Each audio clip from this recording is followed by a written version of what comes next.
It's showtime. Hey, everyone. What's up, family? Welcome to Sunday Bites and Tidbits. I'm Chef Babette. And I'm Terrah Smith. And we're so happy to be here today. And guess what? We have an awesome guest for you today. He's a friend of mine. He's a vegan chef. He's fine and he's fun and fine and fun. And there was another one we had. Fun, sexy. No, there was some 3 F's or 4 F's we were doing. Fine, fun, and fancy. No, that fine, was the word fun, for and fit. Okay, we'll do that. Fine, fun, and fit. And you want to know who he is?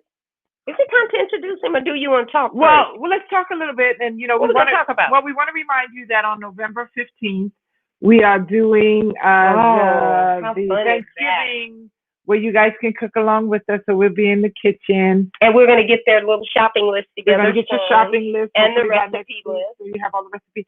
So if you see this little attachment here, what is that? This is attached to me. This is our headphones today because we don't have the other ones, and this helps us to not have so much static. Yeah.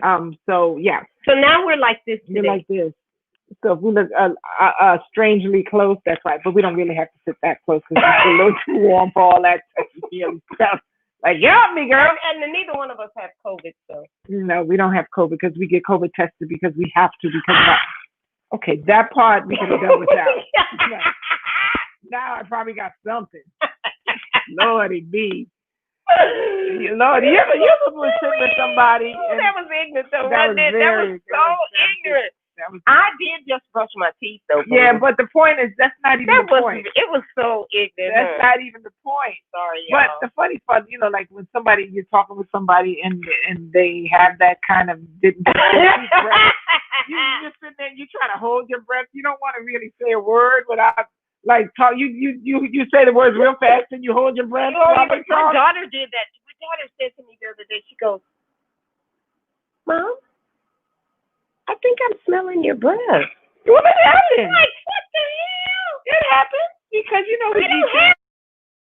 sometimes you eat something and you just lay around and then the breath kind of gets thick. She looked at me with such a disturbed look on her face. She had thick breath. I like to call it thick. It was thick. It was thick and had personality.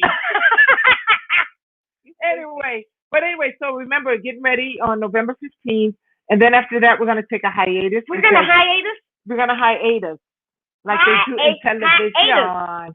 We're gonna hiatus. So let's say hello to Pamela Bailey. Hey, y'all. And I don't know why. Tina. Neat and Pamela and Tom. Got to offer them some Tic Tacs. Oh, breath mints coming around. All right, so is it time for our guest? Yes, we can bring them on. I'm so excited. So why don't you tell us, how do you know Chef Ayinde? Chef Ayinde and I did a thing together. I think I met him. Chef, you're going to tell us when we met, but I'm thinking we met for sure at the Mercy for Animals, one of those gala events. And I think he and I both might have been on stage. I'm not sure. But anyway, we met at one of those. I just knew I fell in love with him after I met him. And I was always like, we got to get Chef on the show. And from my understanding, he's also a wonderful actor. Oh, yes, he is an actor. He's in front of the camera. But wait till y'all see him. He's cute. He's very cute. Yeah, brother. Anyway, without further ado, we'd like to Wait a minute, hold on. Oh, what? Does this go with being a brother like brother. So if you're not a brother, then what do? You pat like this? I'm a brother. But if you're not a brother, what do you do? That's a No, but I mean not a brother meaning male. You're still a male, but you're not a brother. Is that for all men or is that for brothers? Well, I mean, you got some white boys that act like brothers. Okay, but if they don't, if they don't act like that, then what do they get? They get hi. I don't know. Why you put me on the spot like that? You don't think that fast. Anyway, without further ado, we'd like to introduce all of you to our friend, Chef Ayinde.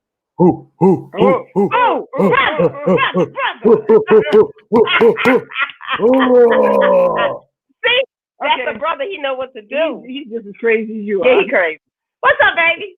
What's going on? First of all, I love both of y'all. Y'all's dynamic is crazy. This is my first time watching and being on the show, and I'm just like, this is awesome. I love it. we're a lot. I say a little, but we're a lot to the left. Yeah. We're not your traditional because we don't do anything traditional because we are just not those people. We just like to have fun and bring a lot of information. And you know what? The thing about the two of us, we've understood what friendship is. So we don't trip with each other about nothing. She's always been ultra honest. Oh Lord. She's my manager. So when she first started dealing with me, she had to critique me when I would get on stage. And man, you know them critiques sometimes. But mine were not. Especially with an honest manager. She would look at me sometimes, she'd be like, I don't know what's wrong with your energy on that one, but no, I was always very nice. But she taught me a lot, so that's why. But you know what? But that's what the whole journey's about. If we're not learning from each other, then if you need to be right all the time, and you don't want to hear because you think you know too much, then whatever. What you think? I think that it's great to have a person in your life that you can get the honest truth from. Right, because so many people in our lives, we have that filter, right? Like, it's my mom or my sister, or you got filters. But if you have that one person who's gonna check you and be like, "Yo, what you doing?" Like that, to me, is so worth it. You know what I mean? Yeah. That's why she's my friend. Went from manager to best. We went to friends first. We knew each other before I married. Yeah, but no, it was never this. I love you now. Oh, she knew like me before. I mean, I knew you. I like you. This is a revelation right now. Oh, she had to go check the doorbell. In the middle of the show, people are ringing the doorbell. People are texting me now. I put it on what you call it, on airplane mode. Oh, you put yours on. This is her doorbell. I know. So tell me, while she's at the door, tell me a little bit about how you got started. How I got started as a chef. I grew up in vegan household. Like I grew up vegan, and then my mom started a vegan food distribution business. I was about 13, I think, and I was also homeschooled. It's interesting because I grew up vegan and I was homeschooled, which is people are having to forcibly homeschool their kids now. And my mom did it with all three of us, right? And she was an entrepreneur, so she decided to take the food that we would eat at the house and sell it to other people. Okay. Oh, really? Mm-hmm. We talk about my mom, how I got started. My mom was a vegan, and so he grew up in a vegan household. Mm-hmm. So this was when vegan really wasn't fashionable at all. Oh no. We were very much considered the weird kids. I mean, this is back before the culture changed, right? There was still old co-ops and dirty people and all this sort of stuff. So was it in the 90s? Yeah, the 90s. So let me ask you this. Pacific Northwest. You grew up in LA? Pacific Northwest, Tacoma, Washington. Oh, okay. Wow. Mm-hmm. So how was it? Because now they have so many alternatives to, like you could have a vegan hot dog if you want to go to a party and you want to have. What did you guys do any of that stuff? Because you just said the kids stand in the corner eating a carrot stick. Your mom put a carrot on a. First of all, I'm triggered. Okay, I'm triggered. First of all, okay, because that was most of the time. No, you just vegan food was. It was terrible. It was terrible back then. It was terrible. It was terrible. Like I remember when they first had the first round of vegan cheese. Man, you could put a blowtorch on it and it would not melt at all. Okay, it was terrible.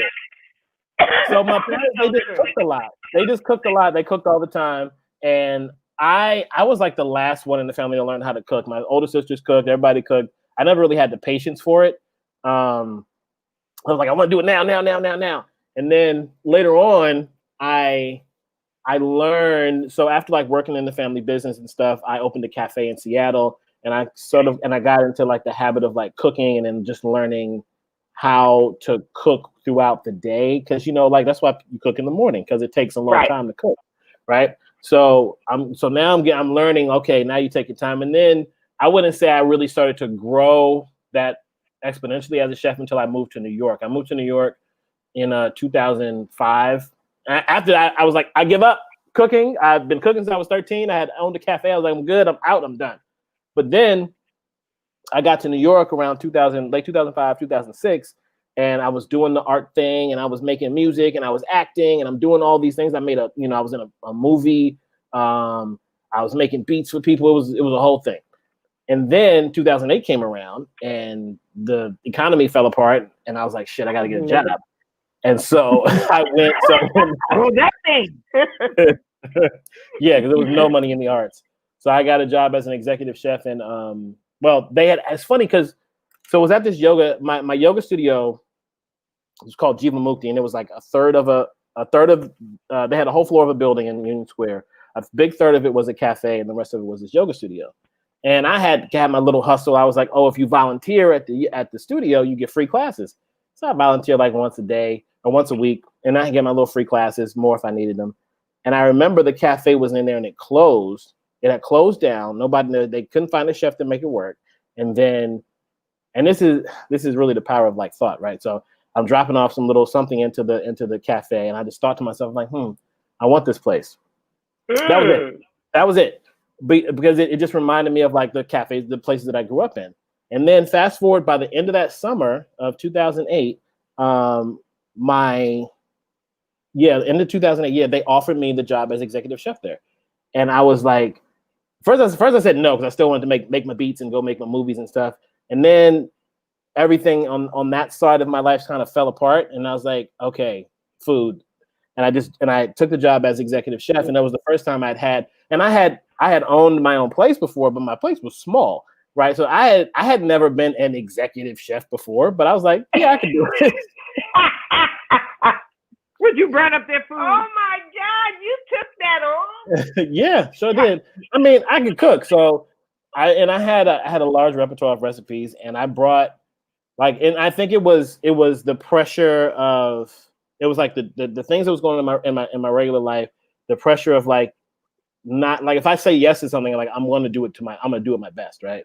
Mm-hmm. And it didn't even occur to me that I was amongst this class, right, of young executive chefs in Manhattan. And I'm working, and one day the phone at my desk rings, and it's the New York Times, and they're like, "Hey, we heard you're doing some great stuff with vegan food down here." And at the time, this is when Twitter was hot, and they were like, "And Russell Simmons is tweeting about your food," and blah blah blah blah. Wow. And they took a quote from me for this article, and then I was in the New York Times again as a chef. But it was so crazy because that whole situation kind of came as, like I said, very serendipitously, and I was like, no, I don't want it, no. But like, that's how, it's funny, like those opportunities, those things that come to you, and it's never what you think it's going to look like, you know, but it is also, when it's for you, no one else can have it, you know? That's right, it's so yours, true. That's true. So let me ask you a question. So you're growing up a vegan, did you ever wish you were not? And did you ever have an opportunity to try any food that, any meat? Did you ever? No. I mean, did you like slip up? Like, did you sneak and have your crack cocaine moment? Well, your fried chicken and waffles. Come on, we know. Tell us. I can tell you this. Yeah, I was vegan the exact same time of the sort of fast food revolution. And if you remember all the commercials that were on TV, it was nothing but like Taco Bell, Pizza Hut, blah, blah, blah. Like, I can't even lie to you. Like, food, like being vegan in the minority, you're like, well, what's the hype about it? At least like, what, everybody eats meat. I'm the weirdo over here, right? So definitely was curious about it. But for some reason, I never had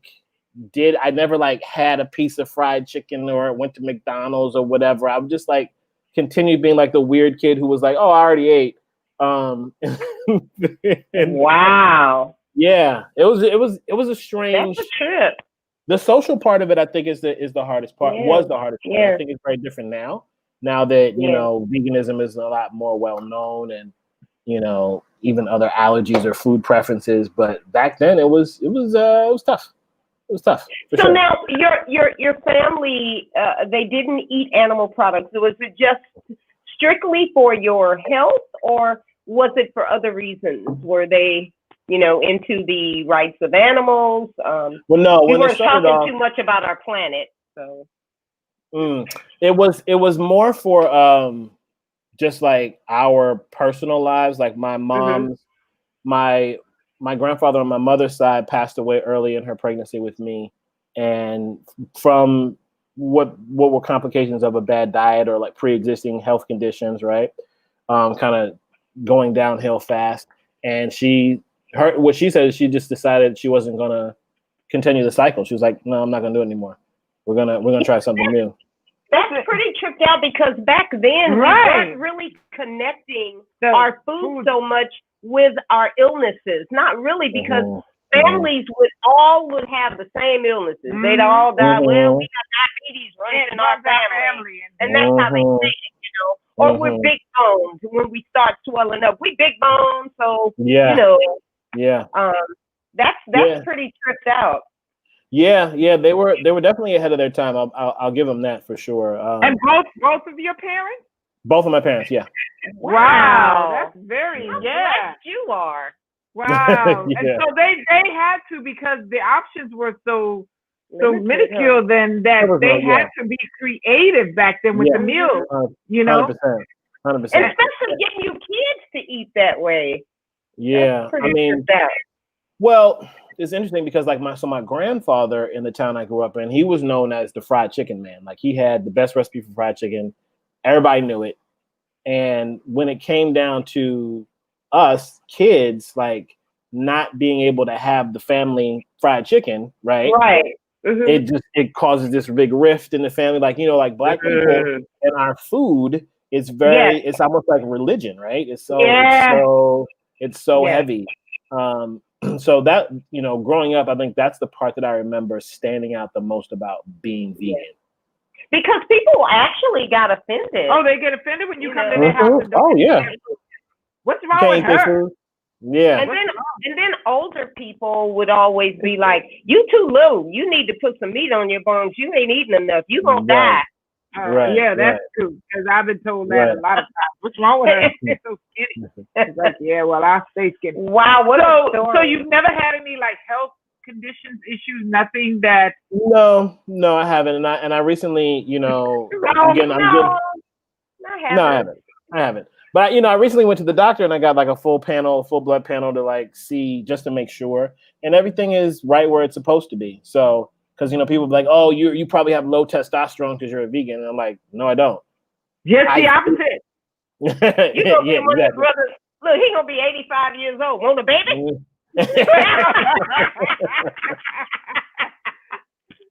Maybe I might be that guy. It could be my future. I don't know. That's funny, but it's true. It's true. So what was like your specialty like meal? Because we get coming up on Thanksgiving. So like, what was something that we should do Chef Ayinde's recipe? Well, let's see. What do you got, Chef Ayinde?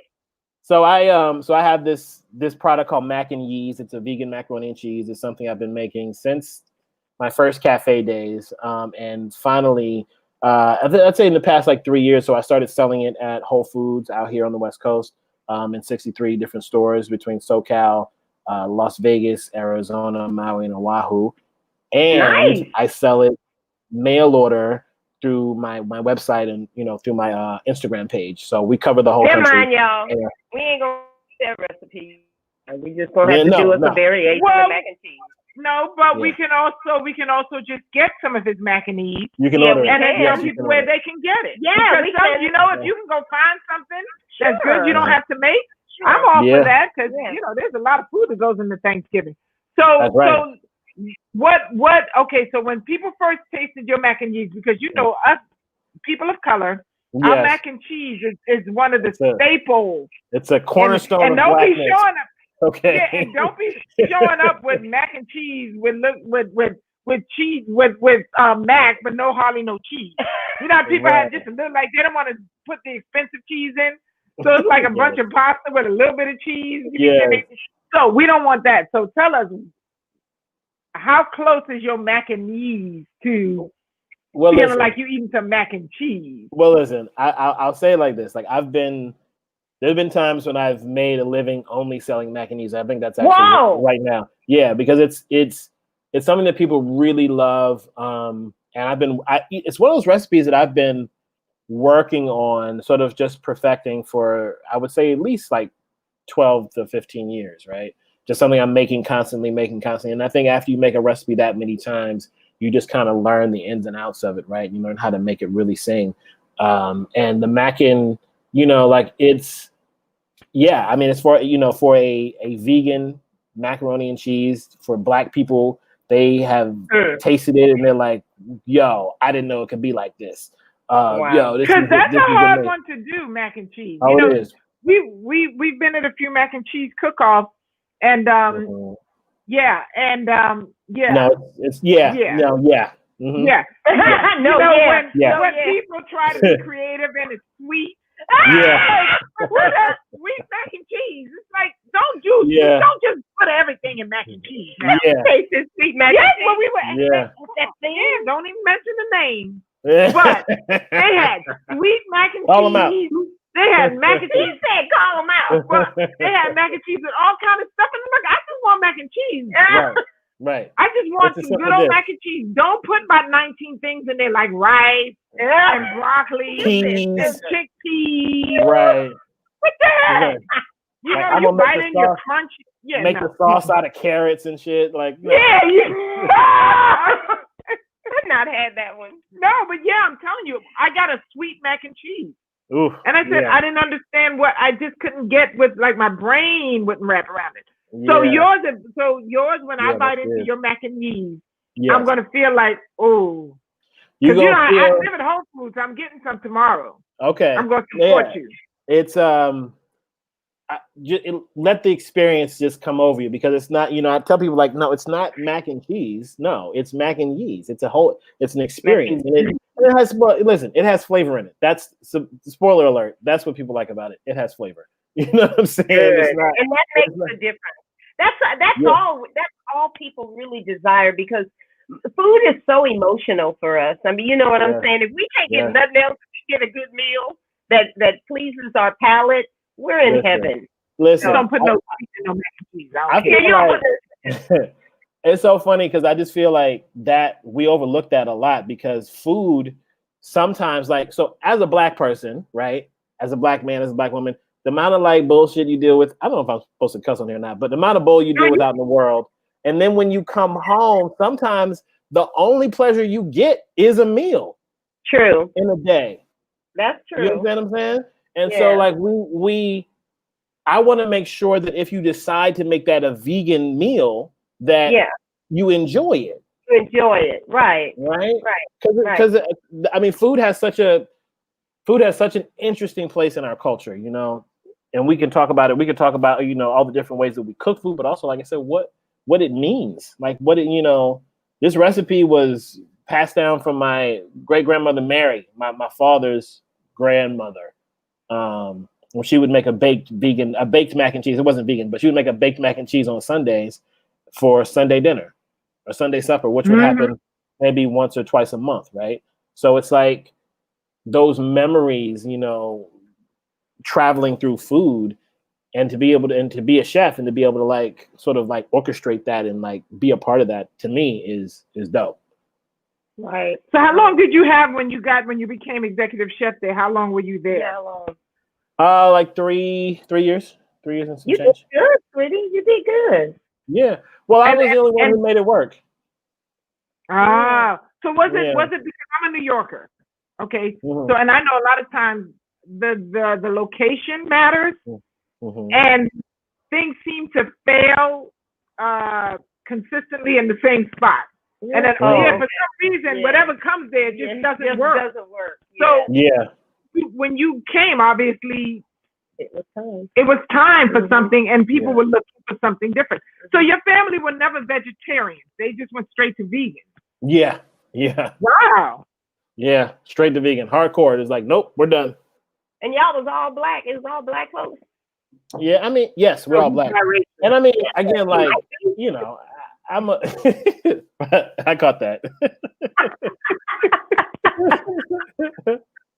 Yeah, you try to. Meanwhile, you try to tell my uncles or my extended family that we don't want no ribs, and they just try to have a heart attack. What you mean you don't want no ribs? Like I ribs? know you guys stood out. I know that's weird That's for very most black hard. folks. That is In just general, even straight up now, weird. Yeah. even now, but it's a little more acceptable now. But back then, are Yeah. you go to your family's house and you don't want no ribs, and You should read that one too. oh, it's okay becoming a vegan for health reasons, but it would have been golden. Okay, let's see what she's saying. It's okay becoming vegan for health reasons, but it would have been golden if you have connected with the animals. Oh, let me respond to that. So that's where we started from, right? So, and I think I'm not sure how long this person's been vegan, but I know a lot of these. I see a lot of these comments. So I grew up vegan, right? That was the first thing I was kind of put into it, and then you get older and you learn, oh, everything is made out of animals, shoes, upholstery, fucking toothbrush, whatever, everything. So it's like, oh, how do I then try to unpeel myself from this society where everything is based on animals, right? And so you do what the thinking person does. It's like, okay, I'm not going to throw away clothes because, maybe you can't afford to buy another coat, but I'm not going to buy a new leather coat, right? You know what I'm saying? And you become very, cautious of what you're buying, because the extended theory, or that my mom, my parents would tell us, is that the reason why we became vegan was she wanted to raise humans that didn't have to rely on killing something to live. And then that human, right, that the mindset of that human takes care of animal rights, because I'm not looking at an animal like, oh, I can wear that. I'm looking at an animal like, okay, cool, that's an animal, right? Right. So people who go animal rights first, that's fine. But I feel like we're at the top of the food chain. So the human has to make the choice not to take away the animal's rights. Well, that's the way I did it. I wasn't thinking about animals at all. I wasn't thinking about animals. I wasn't thinking about the planet. I had a hard time digesting food. Meat wasn't working for me. My skin was ripped apart because of the sugar and all that crap. And I saw illnesses in my family, and I was just like, okay, I'll try it. Mm-hmm. But it had nothing to do with anything but me. Period. Mm-hmm. And I'm not even sure if I'm adding to that or not, but part of my, and I've stopped eating meat back in '79, kind of back and forth a little bit over the years. Never went back to fish, and then got off of fish, kind of thing. Mm. And one of the things I like to add to that, on top of that, is yes, animal, we have compassion for animals. We don't even have compassion for each other as people. You know what I mean? Let's start, because when we start to have compassion in general for each other, you know what I mean? Yeah, we're vegans, but how often do you just curse somebody out down the street? And how often do you call somebody out of their name? And how often do you do all of that stuff? Guilty. How often have you lent a hand to somebody without, judging them, or all that other stuff? So I think when we become compassionate people in general. And I'm with you on that. And what I think, like this question right here, when she says human life is more valuable than animal life, I would beg to differ. I believe that we are one in this universe. We are all connected. Animal, human, flower. It does not matter. That intelligence that created me created all of it.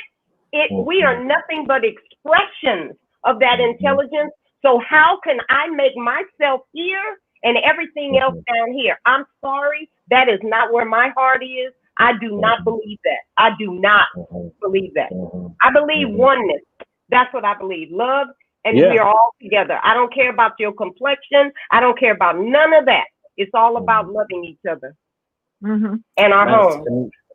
And that's the energy that we haven't. The world hasn't made a move from love in, I don't even know when. It's always like, it's a terrorist. Oh, we got to do this. We got to hold with the consciousness has to shift into this fear thing. Oh, we have to shift on fear, but we've never shifted on love.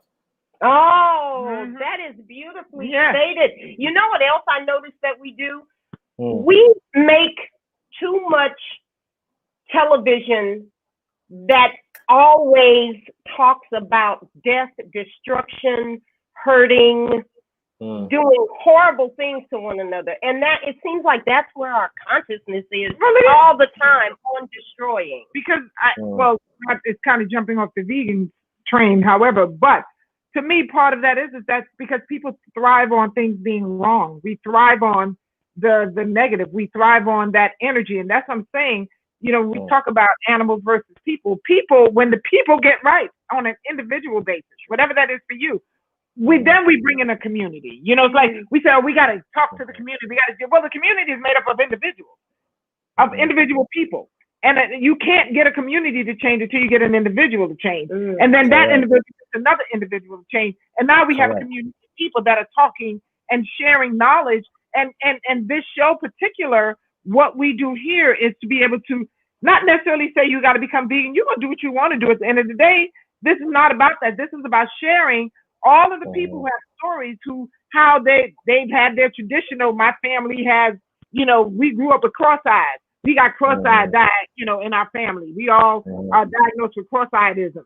And how somebody comes on and say, yeah, well, we cured our cross-eyes because we stopped eating something. You know, and it wasn't, you know, and it's just about, you know what I'm saying? I'm just using that as an example. But I was like, ooh, I feel cross-eyed.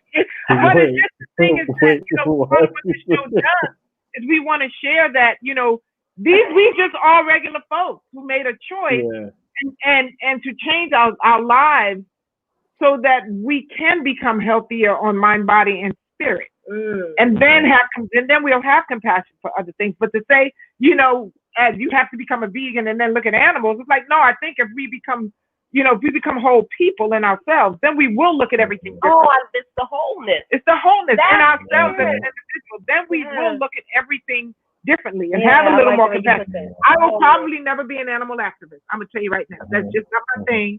It's not my thing. But you practice animal activism in your own way. It is the way that you live. You don't have to be out there holding signs and going up in no meat slaughterhouse to be no animal activist. I think it's the same. Go ahead, baby. No, I was gonna say, I think it's the same as how, you know, we're looking at overall activism now, right? There are people who are in the streets doing things, and there's people who are donating money, who are, you know, doing things in their own way, but they're all about, you know, the movement. I consider myself an animal activist, but I have a restaurant. So what I do is I avoid killing others to share my cuisine with other people. I'm just not going to do it. Exactly. Okay, when you give someone peace where you don't carry out any negative acts toward their direction, then you have given them more than what love can offer. Oh, that's nice. Yeah, that's very nice. And it's very true. Because, you know, I think on the whole, everyone's just trying to figure out how to get through this thing. Life is healthy and it's as happy as possible. You know, and unfortunately, okay, what is that? Let's see that one. Hold on. Obesity runs in my family more like it walks. It walks. Well, tell them to slow down. They're too fat to run. Tom, that's you. It don't. Tom is crazy. Tom is crazy. We love Tom. Like Tom is one of our favorites. He's too fat to run. Well, you know what? I don't even know what to say to that, Tom. Maybe you can make them some Mac Yease. Go buy some Mac Yease, and it'll make them feel better. But wow. Yeah. What is this? I'm committee for health, but it's reinforced with animals and ecology and the planet, and that's wonderful. I love that. That's wonderful, Star. That's great. We applaud that. Yeah. That's just not, you know. I think sometimes we have to be very careful. Well, we don't. We have to do nothing. But I think one of the things is that to be careful. Yeah, that just when you're vegan, everybody has their own reasons. You know what I mean? Don't just assume that, okay, now you're vegan, you have to go out and save the animals. It's, you know, it's not everyone's calling. But you do what you do. Once you become vegan, you're already saving animals. Exactly. You don't have to do anything. Right. Just do you. And keep everybody else in mind. Live and let live. And That's my motto. That's how I do it. I don't have to be in the street carrying signs. I don't have to do that. Mm-hmm. But for almost 30 years, I've been an animal rights activist, and I have not I've not killed animals to nourish myself, which I will not nourish myself. I wind up hurting myself. So exactly, exactly. So, and your individual action, especially as a chef, spreads so much so far. Yeah. Because I'm sorry, I was cutting you off. Go ahead. Did you find in your restaurant in New York that you converted people just based on your food and people saying? Yeah, I think so. People will come in, So when you have a vegan restaurant, there is your base level of vegans that you're always going to get, because there's always going to be vegans in the town and be like, I eat vegan food, I'm coming here. And then you get the people that the vegan person brings maybe for lunch, right? Mm-hmm. And then you get like the rest of the dates and all that sort of stuff. So you want to you always want to have a mix of everybody. And in my restaurant, I always thought about the non-vegans, right? Mm-hmm. The person who was coming as the date or the friend or whatever, right. and have food that just is tasty. It's just, that's what people want. And I think once you, as a chef, you learn the tricks of how to satisfy cravings, right? So you're salty, you're sweet, you're crunchy, you're heat, you're cold, your acid, all these things. And it's like, it dances around in the person's mouth and they're like, it doesn't matter what it is. This is good, because the sensations are a part of flavor. You are. The time you're not looking for anything but textures, flavor and flavors. Yeah. Mm-hmm. And once you have that, because you say, I can't give up my fried fish roll. You can have some fried mushrooms. It's texture and taste and the seasoning. Let's see what Jen has to say. Hey, Jen. You start to feel differently as well. It's a positive force for change. Stop dairy, stop meat. Then you start to get mad because there's no reason for the killing. Progressive. That's true. Mm. So true. So, do you do desserts as well? I make pie. That's my dessert. I can make the hell out of a pie. So any kind of fruit pies. My favorite kind is peach cobbler.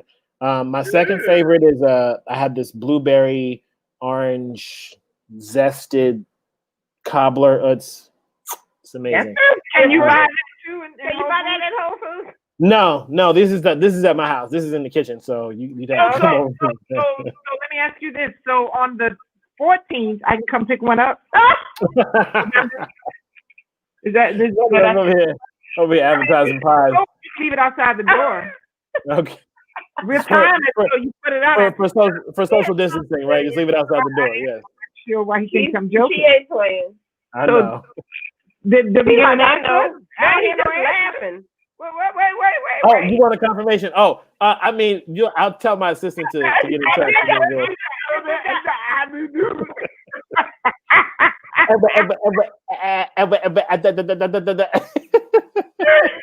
That's what it sounds like. You want you could come. I just go. But that he don't want to lie to you. I know. Yeah. And he don't tell you no. Not in front of all these people. So what Exactly. you're saying is we'll talk about it later, right? We'll talk about it. One up for her too. Okay, Jen wants one. How many of y'all want some of this cobbler? Especially the orange thing. Oh, you're not cooking like that? You can do little mini ones. Yes, little cobbler. We'll do little mini ones. Little ones. Okay. You know what? I might, because why not? I got this little mini pie maker. You can come with us and help us do this Thanksgiving meal. Oh yeah. Ooh, that would be fun. Wait, what are you doing? So what we're On going to the do 15th. on the 15th, we're going to get everybody's going to have a list of ingredients they can cook along with us, and we're just going to do a bunch of Thanksgiving dishes at our friend's house. Mm-hmm. Oh, So you can ride with us. okay. Oh, Okay. no, serious, you ain't never hung with me before. Oh, we do it together? We're doing it together. Okay, yeah, I want to do it. But we got to pick you up. You got to ride with us. I mean, you don't have to ride. Because okay. it's like an hour away. It's an hour away. Oh, where is it? See, You can't tell everybody. See, oh my bad. Yeah. See, he'd be like, It's not that pick you up. but we just needed a big kitchen, and she gave us a big You got a beautiful kitchen? Huh? You got a big, beautiful kitchen? Do I have a big? No. My kitchen is like small and agile. Yeah, mine is too. Yeah. I'm waiting for that. But anyway, so everyone in your immediate family is still vegans. You have siblings, correct? Yeah, I have 2 sisters. Yeah, they're vegan. And they're still vegans too. Mm-hmm. Wow. That's incredible. That's like from birth all the way to through life. I would like to have experienced that. I don't know. I'm glad I got a chance to. I just was so sick all the time. Yeah. I was. Yeah. You have coming up, so no more restaurants for you, correct? I'm assuming. No. I mean, right now, what you ever did. Oh, yeah. You ain't never finished. You're never. No, and you're just running off adrenaline. You know, it's crazy. I mean, it's fun, but it's also I've had enough. It's a lot of work. Yeah. So what I'm working on right now is actually building out more recipes that I can sell through my website. So I have I put it in the chat there, macandyease.com. That's where you can order the food. Right. And I'm working on adding more products to that. I think we're in this time of like people are very accustomed to mail ordering things, and that works for me as well. So why not? Just pushing that, forward for sure.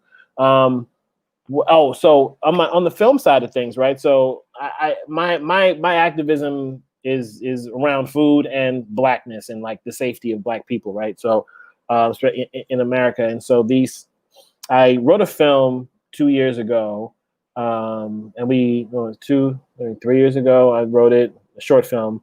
We produced it last year, got it done, and now it's in the festival circuit. So we have a screening coming up on the 6th for Martha's Vineyard African American Film Festival. It's they're doing it online on thank you. Yeah, we're on the HBO we're the finalists for the HBO short film category. So we could win something. Yes, we could win something. Excellent.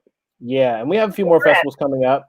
So that's running in the festival circuits now, and it's we in the film we juxtapose the plight or the history really of Black people and where we are today and how similar they began to look, right? And then what can we do to move forward out of it? It's an experimental sort of genre bending film, but it's doing well. It's got a message to it, and really excited about that. One's called Augustus. I'll put that in the chat as well. Thank you. Nice. Mm-hmm. Yeah. So okay, so you got your acting side kicking in. You're doing that. You're doing some more recipes. What can we look forward to recipe wise, so the people can what are you working on that we can drive people over there to go check it out? I'm always working on stuff. The thing is now that I'm on a different. So I'm a food manufacturer, right? So I work with a factory. So I have to it's a lot less. I want to do this. I do this. Now it's more like, okay, let me plan for this thing and make sure that I'm able to execute it when I offer it, kind of thing. Saying all that to say, I can't commit to nothing in front of people, but I'm working on stuff. So just keep checking the website. You can check mine. Yeah. So for all of those who are just kind of starting out, what would you suggest? Because the hardest part, I think, for people is getting started and finding a way, because now people do know that there are a lot of other options. And, they have a lot of the Beyond the Burger or Beyond transitioning food and things like that. And what would be, you somebody who kind of just lived your whole life that way. So it's almost like you eat what mama and them cook. Right. But somebody who's trying to, stick to it, what would you offer? What could you offer them? Well, I would say first that, be easy on yourself, right? So not everybody can quit cold turkey. If someone were to tell me, hey, you can't never have, a vegan burger, I'd be like, whoa, slow your roll. You know what I mean? So have some empathy with yourself, right? You're making a choice because it's better for you. And then start where you can start. People say, oh, well, I can't give up cheese or I can't give up this. So, okay, give up everything but cheese. See if you can actually do that. Test yourself. The human body is so resilient and so intelligent, right? All you have to do is say, hey, we're doing this now. And the body will be like, yeah. And then it'll be like, oh, okay, cool. We're doing this now. So right? true. It's so true. Yeah. Your body is, I can't say it enough. It's so intelligent. Like it will kick in. Get your head out of the way. Mm-hmm. You'll be able to make the transition and it won't be so difficult for you. And it's also, once you do start that, even if you kind of stay with the cheese, eventually you go, I'm going to try to cut out cheese, just eat cheese once a week. And then when you start cutting it out, then when you start to eat cheese, you're going to get all the mucus in your throat. I'd wake up in the morning like, yeah. And that's a sign. Very hardcore on you. And that's I think people don't really understand it. Like that's a sign that your body cannot process it, right? Like when you eat something and you get a stomach ache, you get mucusy, you get all this, like that's your body rejecting it. Yes. So you really should. What kind of meals did I have as a kid? I mean, I don't even remember. I mean, my parents would, they would try to make like sloppy Joe kind of things, like out of like millet and quinoa. They would try to make, this was early vegan, so we just ate a lot of vegetables. That maybe they work with tofu a lot early on. They would, it was just a bunch of. It was never like a regular like kids meal. It was always like them experimenting with something. Like, here, guys, this is dinner. But I will say, that, like, we had a very Southern influence in the house. So like, it was grits and, a lot of sandwiches or like, different sort of like, they were always going for texture, like something fried or something crispy or something steamed or, they're always going for something interesting. But I always remember like it was vegetables. It was very vegetable forward, but then it was also just like them trying to mimic things. Wow. Tough. Your parents were tough because parents nowadays, they just run out of, they just get frustrated and they just start feeding kids. And look, you see that box in there, go get that box and eat out that box because you're driving me crazy. So kids are hardcore. Yeah. I think it takes a lot of focus to like do that with a kid. Now that I like see people, I'm an adult and I see like people go like, oh, that's a lot of time. You have to appreciate what your parents did, really. Yeah, because I think that when you like anything at an early age, because the first influences are the people that are in your home. Right. And that will determine where it goes from there. So if they have a strong foundation at home with the food and anything, but we're talking food, then when they go out, you empower them by what they're eating and the importance of it at a young age. When they go out, they may feel a little which kind of what away, but there's an element of them feeling empowered that they don't feel as bullied, so to speak, to try. And like you just remember, like it sticks with you. Like anything you teach a kid as a kid is like it imprints on them, and like you in the back of your mind, and like I know how to eat healthy, or I know what I know what's good for me. I know what's good for me. Exactly. Yeah. And I know you said both of your parents did they both? Well, you may not even know this. Did they both come together at the same time and just decide we're going to do this, or did one have to pull the other one? I don't know. So that was my mom's story. I asked my dad the same thing. He was like, he was very into like the Black nationalist movement. He was a Black Panther for a while, but he was always like so you get him, right? So he so he said when she came to him with that, he was like, well, if I'm gonna be, I'm a revolutionary, if I'm gonna have to be out here fighting, man, I can't stop because I run out of fried chicken. So yeah, we're gonna be vegan. Are you kidding? These are my parents. This is who begat me. Yes. Wow.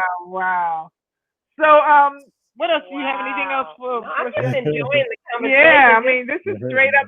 I've never met anyone who was vegan from birth. Oh, Jen has something. What do you have to say, Jen? I think part of the issue with feeding kids is parents sometimes overestimate the amounts of nutrients kids need. If my 6-year-old wants to only eat fruit one day, it's totally fine. Uncommon nutrient issues aside, when my kids lead with food, I have found more success. That's true. Yeah. I totally agree with that 100%. And if they just want fruit for the day, let them have their fruit for I the know. day. My son goes through this thing where he's just on nuts, and I said, "Don't you want something?" Oh, else? your son is the nut. But he hasn't eaten nuts in a while, though. He's not off But of nuts remember again. when he would say to you, "Nah, I'm okay. I got some nuts." I'm like, "What are you gonna eat?" When he's 21, it's like, Now I'm eating nuts. I'm today. eating nuts. I'm good. I got my nuts. Yeah. Like, I mean, you know, you learn what, and I think you're right. Like kids know what they need, and they'll tell you. You know. Mm-hmm. Yeah.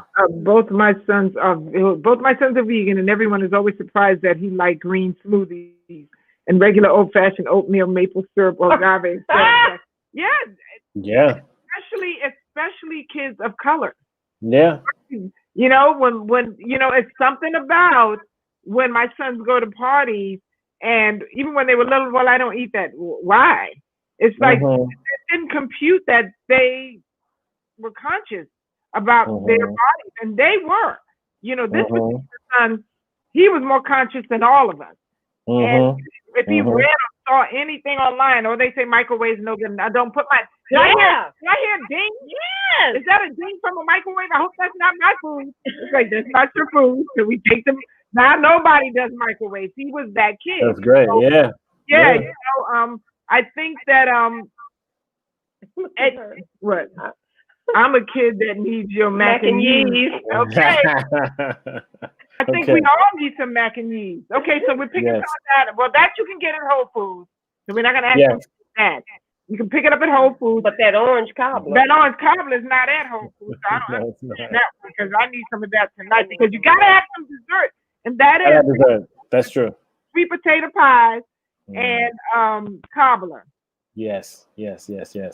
My I do sweet potato pie. Yeah, my sweet potato pie is nice. Yeah, it's a good one. I had to learn, because I had to learn sweet potato pie. That's not something you could just like run up on. Sweet potato pie. Right.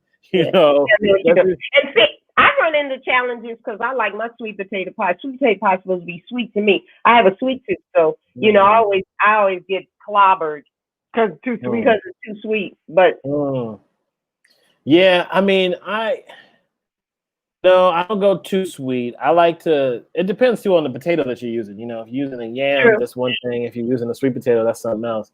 But I mean, it doesn't have to be sweet. It does have. You do yams? Yeah. Oh, because you like yours. So you don't care for yours to be sweet? I don't know. It needs to be. It needs to be balanced. It needs to be, for me, like the sweet has to be balanced. I don't make them just so sweet. You're like, oh my God. But to Ron, anything with a little extra sweetener in it is just, that's what do you like as well with your pies? Oh, I've been using Nadamoo, Nadamoo. They're like a coconut based one. They're pretty good. That was good. What yeah, it was good. Nadamoo, like nada. Not a moo, not a no, cow. no. Nada. Like nada. Like you're nodding. You're nodding. Nadamoo, yes. M-O? In other words, like the word nada. I just want him to spell it. So yes. N-A-D-A what? M-O. N-A, yeah, M-O-O, a moo like a cow. Like a cow moo. Okay, that's what I'm saying. Nadamoo ice cream. Nadamoo, yes. I say nada in Spanish, nada. Exactly. That's trying to figure out what language that came from, but yeah, Spanish. Yes, nada. Yeah, I'm from New York because I'm Puerto Rican. Yeah. Oh, I didn't know that. Okay. I'm not Puerto Rican. I think I'm Puerto Rican. Wait, Babette, Puerto Rican. I'm Puerto Rican and British, but I'm from the Bronx. Okay, just so you know. Because when those accents start coming out, like that, Okay. I just want to say. I don't try to do accents anymore. I tried to do a Jamaican accent, and I got dogged out on here. Somebody was like, "Oh my God, that is the worst Jamaican." Oh my! So now I have to hear it, Babette. Now I have to hear the accent. No, it's not good. People talk about it real bad. They don't like it. And You see how she does her hands? They don't like it. When the hand goes Yes. up, the hand goes up. Yeah. Yes. With that said, we are You're laughing because it was real bad, right? yes, 100%. Yeah. Let's put this down because we had our hour. Let's see. Chef. No, it's Mac Yease. Mac And the ampersand and or A and No. Mac, MacAndyYease. Mac and Yease. And it's macandyease.com or at Mac and Yease on the gram too. or at Mac And YEASE. and YASE. Okay.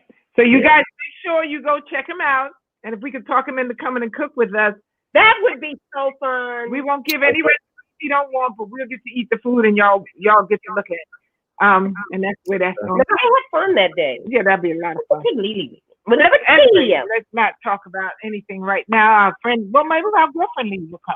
Yeah, maybe she'll come. Anyway, we want to thank you all. Thank you for joining us. Make sure you check out his Mac Yease. I'm going to get some tomorrow. Are you? Yeah. I'm going to go to Whole Foods. I'm going to buy some because I love Mac. And I think I've seen it before, but I was scared to buy it. Because, sometimes you be buying those things and you put them in there and you go, who made this? That's what it is. You have to be careful sometimes because everything is good. Yeah. Okay, we have one more thing and then we're going to go. Anthony Gonzalez. It's the same in the Latino families. The food is everything from spiritual gatherings to holidays. People get offended by not eating their dishes. It's true. Oh yeah, it's so true. Oh, so listen, we'll have to do another hour unpacking that because that's so true. Like that's so, you know what I mean? Like, and it's not just, and the fact that the same thing happens in Black people that happens in brown people. I think not only this says that it's because we're both under, like, that outcome can only come because we're both under the same system of whiteness. You know what I'm saying? Like, why would two cultures have the exact same experience in America? Wow, yeah, that's true, huh? Yeah, I never thought about it. I never really thought about it that way. Yeah. Interesting. Well, maybe we can talk a little bit about that when we're cooking Thanksgiving because you're coming with us on the 15th to help us cook, and so we can dive into a little bit of that on that day, right? Okay, sounds good. And he said yes. It's gonna be fun, sweetheart. And no pressure. It is pressure. No pressure. Okay. Wait, look, brother. Babette, there's no pressure. No pressure. None at all. Yo, wow. Thank you so much, Chef. Thanks so much for doing And it. look out if you want to log into the film festival. Tell them where they can see it. It's come to my Instagram. I'll tell you from there. It's Martha's Vineyard, and there's Martha's Vineyard African American Film Festival is the thing, and it's on Facebook. But I can give more information or a link on the Instagram page. Perfect. Okay. Okay. And the name of the film. All right, again, y'all. Give me the name of the film. I'm just typing it in. Augustus. Yeah. All right. Thank you. Love you. All right. Love you. Good night. Next week, guys. we should have the recipes for all of you. Yeah, we'll have them put up for you so you get your shopping list together. Yes, and hopefully some of you will join us and cook in the kitchen. And then we can eat and we may. And I have to just make the announcement. I'm a great grandma. I'm a Gigi now. Yes, yesterday she became a great grandmother. Great grandma. I know. My granddaughter just had her first child. Little her girl. name is Kaylani, and she's so pretty. But anyway, I'm Gigi now. I'm Gigi. Gigi with the VG. Anyway, we had fun guys. with you guys today. Thank you for next visiting us. Make sure you tell your family and friends to get on board if they want to see any past episodes. You can always check us out on YouTube, Sunday Bites and Tidbits. And we're going to run all of the doctor series during our hiatus. So even though we won't be live, but we will make sure that you can see all of the doctor series because those were really good ones. And get ready for the new year when you're going to your health. That's right. We love you guys. We love you. Bye. Now we can stop sitting on top of each other. Oh.